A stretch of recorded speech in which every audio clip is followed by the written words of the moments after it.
What's the craziest thing you have done for clear skin? Glycolic acid, niacinamide, a face mask, a chemical peel? We play in really small leagues, man. Victorian women had a different solution.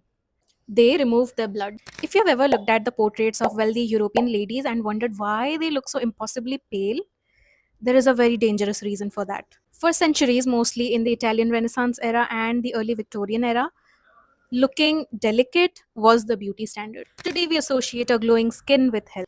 But in the past, in many parts of Europe, beauty looked very different. The ideal, most beautiful woman was pale, not fair, pale, almost translucent. Because being pale always signaled that you were wealthy, you could stay indoors, and did not have to perform physical labor.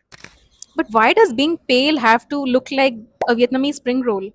Let's find out. There was a small problem in our physiology.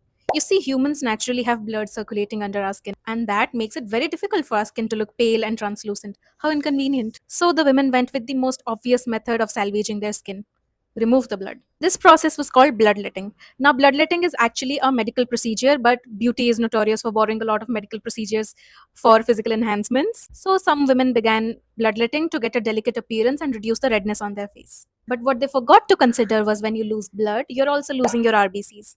And with the RBCs go your hemoglobin, the oxygen carrying molecule. And when they lost the hemoglobin, they obviously started feeling tired quite often. And this fed this cycle of looking delicate, pale, and being tired, which were considered feminine traits back then. So everything they were chasing were actually symptoms of anemia. But back in the day, that was the beauty standard.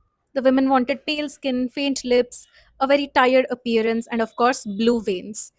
Because healthy circulation was just not fashionable at that time. Some women even drew veins on their skin using blue pencils to give that look of having no circulation. Bloodletting wasn't the only strategy.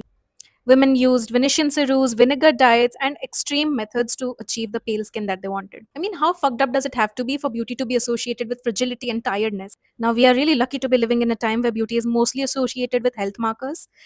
But that's the thing about beauty standards. They don't reward what is best for you, they only reward what is fashionable at a given time. So, women always went to any lengths they could to appear beautiful according to their current times. Follow me for more episodes of Beauty Before Botox. Bye.